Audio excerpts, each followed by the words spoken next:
Salut tout le monde, soyez les bienvenus sur la chaîne du Pauvre Fou pour une nouvelle vidéo du Petit Collectionneur. Vidéo un peu spéciale dans le cadre du Petit Collectionneur puisque c'est la première fois que je vais faire une review, et pas une review d'une seule figurine mais d'une gamme de figurines, en l'occurrence les He-Man Revelation Masterverse, tirées de la série du même nom, donc He-Man Revelation, qui est la suite canonique des Maîtres de l'Univers, la série culte des années 80. Comme vous le voyez, ma gamme n'est pas exhaustive, tout ce que j'ai est là. En gros, je me contente des personnages principaux pour le cast, pour ce qui est du cast des héros.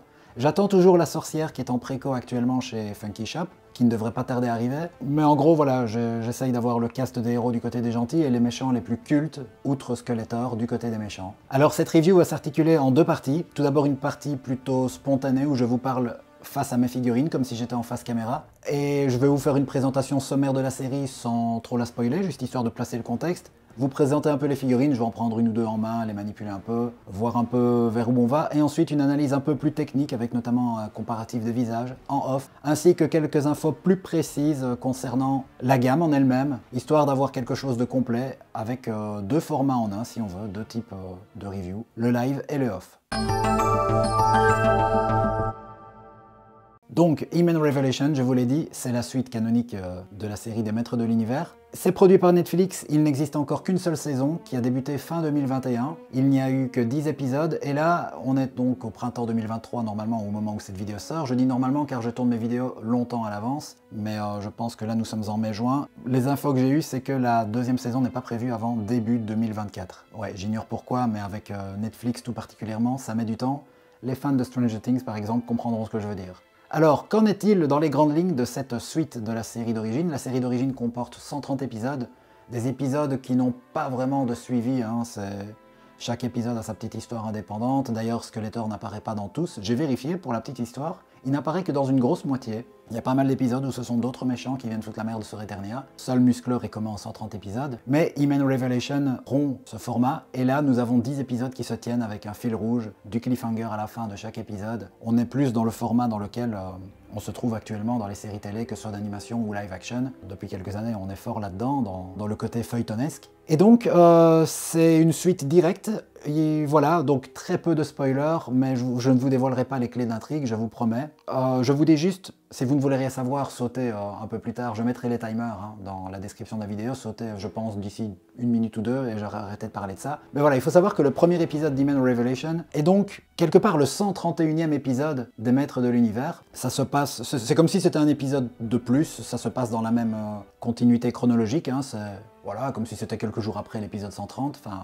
Les personnages ont toujours le même âge, ils sont toujours dans le même contexte. Contexte au sein duquel ils ne sont toujours que 4 à connaître la véritable identité d'Adam, comme quoi Adam est Musclor. Et à la fin de cet épisode-là, il se passe quelque chose, je vais pas le dire, mais il se passe quelque chose d'important qui signale un tournant, qui nous fait rentrer vraiment alors dans Revelation. Et là, il va y avoir une ellipse. Voilà, ça je le dis quand même. Vous êtes restés, je vous avais dit, il y aura un tout petit peu de spoiler. Il va y avoir une ellipse temporelle. On ne sait pas de combien de temps, mais on devine alors qu'il s'est passé pas mal d'années. Et là, les choses changent. Et ça, je me permets de le dire. De toute façon, les affiches promotionnelles le montrent. Et on le voit, c'est donc Teela, ici sur la gauche, qui devient l'héroïne de l'histoire. Voilà, il faut le savoir. Ça, c'est presque une mise en garde. Ce n'est plus He-Man ou Musclor. J'ai gardé l'habitude de dire Musclor pour certains personnages, les noms francophones. Hein. Quand on était petit, il faut dire, on n'avait pas les VO, donc on s'habituait à nommer nos figurines en l'occurrence, car oui, bien sûr, on est sur une chaîne de figurines essentiellement. J'oublie de le préciser. Si je parle de cette gamme, c'est car bien sûr, la série d'origine a elle-même eu une gamme de jouets qui reste une des plus grandes gammes de jouets de l'histoire d'ailleurs. Je ne sais plus au niveau des chiffres de vente, je ferai mes recherches. C'était des dizaines de millions d'exemplaires, et encore au bas mot, je ne sais plus. Je vais vous renvoyer aussi vers le documentaire de Toys That Made Us. Il y a justement un épisode consacré aux Maîtres de l'Univers. Donc ça parle des jouets vintage uniquement, hein. Donc là on est bien sur les jouets des années 80, la gamme dont je parle. Dans cette série-là, il reparle des chiffres de vente. C'était une des plus grandes, sinon la plus grande gamme de jouets des années 80. Je vous montrerai évidemment quelques images, des images que je vais tirer sur internet, car malheureusement je n'ai plus. Je ne possède plus cette collection, hormis Skeletor et Musclor. Je n'ai plus aucun personnage. Mes parents, voilà, on fait le tri, forcément, hein, j'imagine. Oui, je vous parle un peu de mon enfance, car cette chaîne, enfin cette rubrique, le Petit Collectionneur, vous le voyez dans le générique, de toute façon, on voit des photos de mon enfance. C'est fait un peu de ça aussi, hein, c'est fait pour remuer un petit peu le pack nostalgie, encore une fois. Car pour moi, si nous en sommes là aujourd'hui, c'est qu'on a tous comme tronc commun l'enfance qui fut notre point de départ. Je pense qu'à peu près tous, on a eu une cassure au milieu, car on est devenu adulte, on a voulu se responsabiliser, grandir, etc. Puis le syndrome de Peter Pan nous a un peu tous rattrapés, enfin nous tous qui sommes là aujourd'hui, qui partageons cette passion de la collection de jouets. Et les fabricants l'ont bien compris, je fais la transition puisque les fabricants qui travaillent souvent main dans la main avec les producteurs de séries télé ou de films, et forcément, qu'est-ce qu'on fait depuis une dizaine d'années, voire même déjà un peu plus? On ravive les vieilles licences. He-Man n'y a pas échappé. Il y a eu d'autres itérations avant celle-ci, Revelation. Je sais qu'il y en a une autre qui se balade aussi sur Netflix, qui est assez récente, qui est vraiment plus calibrée pour les gosses. Ici, He-Man Revelation, si vous êtes un fan de la première heure, vous serez plus ou moins à la maison. Vous l'aurez compris en voyant ma collection ici, hormis la sorcière, bah oui, je m'arrêterai là, j'attends la sorcière. Oui, il manque Orko, j'y viendrai dans la deuxième partie, j'aurai un coup de gueule à faire concernant la figurine d'Orko. Je vous expliquerai pourquoi je ne l'ai pas pris, mais il existe. Hein. Donc voilà, moi je reste attaché quand même aux personnages de l'époque.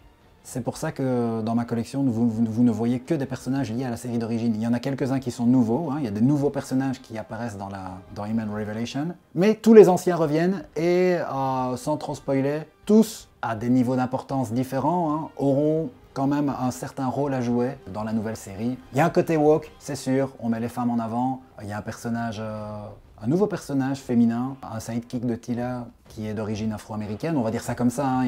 Ça ne se passe pas sur Terre, mais perso, moi je trouve ça bien de diversifier, j'ai rien contre, mais on se doute que ça répond à un cahier des charges, aux tendances actuelles, avec les mouvements MeToo, Black Lives Matter, qui poussent beaucoup sur Hollywood. Kevin Smith a dû répondre à cet appel, Kevin Smith donc le producteur d'He-Man Revelation. Mais pour moi, ça ne gêne pas la narration, car... de mon point de vue, He-Man Revelation respecte quand même les paradigmes de la série d'origine, en prenant des libertés, en allant de l'avant. Les personnages sont, me semble-t-il, plus développés, alors je n'ai pas revu tous les épisodes des Maîtres de l'Univers de 83, mais globalement j'ai quand même l'impression que les personnages sont là en fonction outils pour faire vendre les jouets. Quand Musclor se combat contre un des méchants que vous voyez là, que ce soit Beastman, Trapjaw, il les battait en un coup, c'était beaucoup trop facile. Ici, dites-vous qu'il y aura plus de conflits, c'est plus réaliste, les pouvoirs sont plus assumés, c'est moins figuratif, donc ça castagne pas mal. J'aime bien le design, voilà, je vous donne un tout petit peu mon avis. Hein. Voilà, il y a toujours un côté personnel qui transparaît dans les reviews, enfin, ici sur la chaîne c'est comme ça. Je comprends qu'on puisse avoir un avis différent, je sais que la série n'a pas forcément une toute grande réputation auprès d'une certaine caste du public, mais peu importe, voilà. Moi j'ai été plutôt emballé par les enjeux, pas toujours par l'animation, mais par les dessins, oui. La caractérisation des personnages, leur traitement, à quelques détails près. J'ai eu quelques coups de cœur, quelques trucs qui m'ont dérangé, c'est pas parfait, mais voilà, je trouve que pour une suite, pour un spin-off, comparé à ce qu'on voit dans beaucoup d'autres itérations, que ce soit en manga ou en comics, ben justement, je trouve que ça tient la route.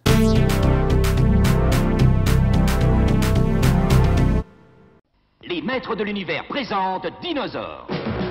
Dinosaure, le fantastique allié des Maîtres de l'Univers. Dinosaure transporte les guerriers. Dinosaure transporte les armes.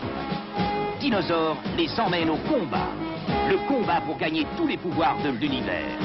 He-Man. He-Man. À l'attaque! Ils arrivent, ils sont là. Qui pourra arrêter la porte?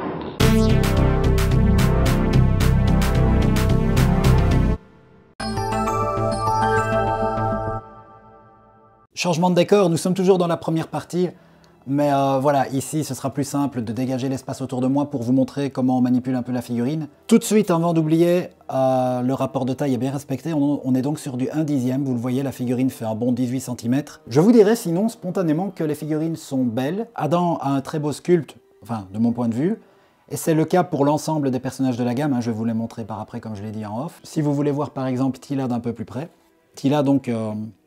qui elle a droit à 2 visages, c'est un tout petit spoiler, on la verra très peu avec ses longs cheveux dans l'épisode 1. Il faut savoir qu'en fait le personnage a des longs cheveux d'origine, je ne sais pas si dans les 130 épisodes de la vieille série on la voit à un moment donné lâcher ses cheveux. Je trouve qu'on ne reconnaît pas d'ailleurs très bien la Teela de l'époque. Adam c'est sûr, vous le voyez ici, il a enfin des yeux avec une couleur, avec pupille, iris et tout le bazar. Dans la série d'origine, tous les personnages masculins avaient des yeux noirs, même Evil-Lyn. Il n'y avait que Teela qui avait déjà des yeux bleus. Je n'ai pas la Teela de la version des épisodes 2 à 10. Prenons Evil-Lyn par exemple, qui aura un rôle très important dans la série. Ici donc, dans sa configuration de base, mais pareil. Elle a des longs cheveux, elle les avait pas forcément à l'époque, car je me souviens d'un épisode dans la série d'origine où on la voit sans son casque, c'est rare, mais elle avait les cheveux tout courts. Mais ici, ils ont décidé de la féminiser davantage, exacerber sa féminité, en lui donnant de très beaux longs cheveux. Et elle aussi, hein, maintenant, je pense qu'on le voit, je vais essayer de rapprocher l'éclairage. Elle a donc des yeux bleus. Voilà, vous voulez peut-être voir le Battle Cat avec Adam?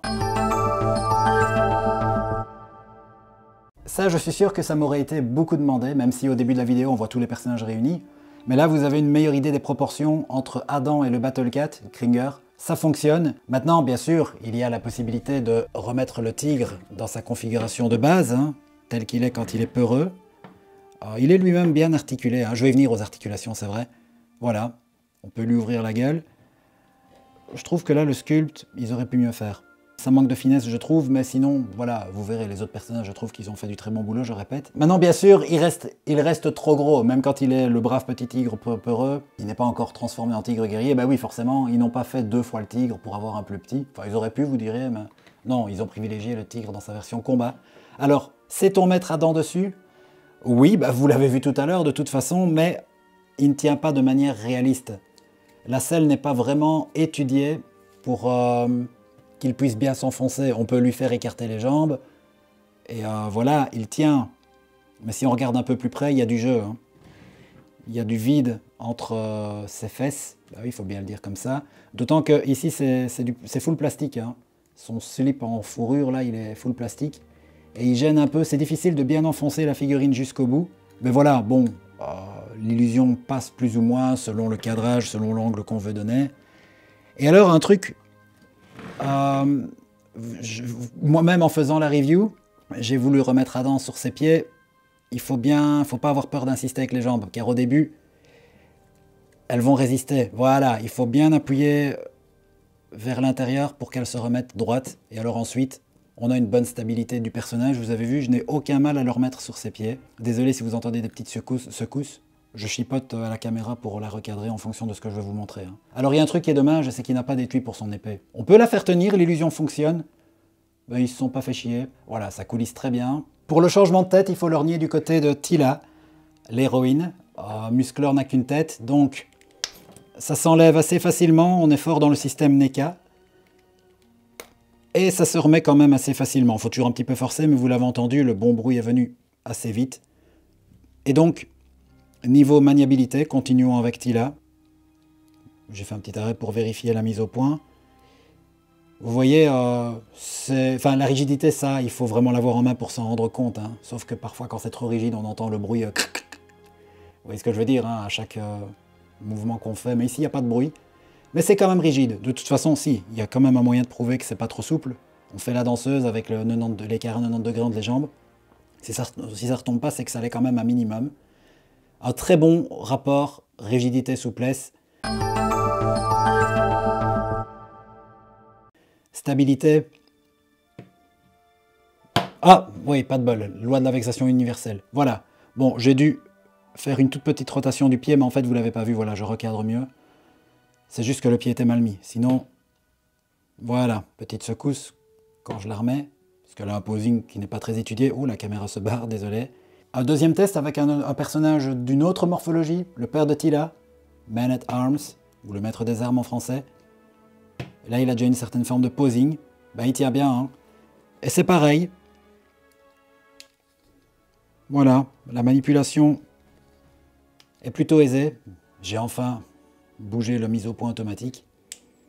Ce sera plus pratique. Voilà les bras. Pardon. Vous voyez, il y a une certaine souplesse pour les mouvements des mains. Ah oui, les têtes ne sont pas molles comme les vieilles figurines. Hein. Mais non, ça va bien. Au niveau manipulation, on y est. Voilà, je pense que j'en ai dit assez pour cette première partie. La vidéo est longue, hein, c'est vraiment de l'introspection. Passons à la seconde partie avec des comparatifs un peu plus poussés. Et voyons donc si les 6 critères répondent positivement aux attentes. Et ensuite, on conclura. A tout de suite.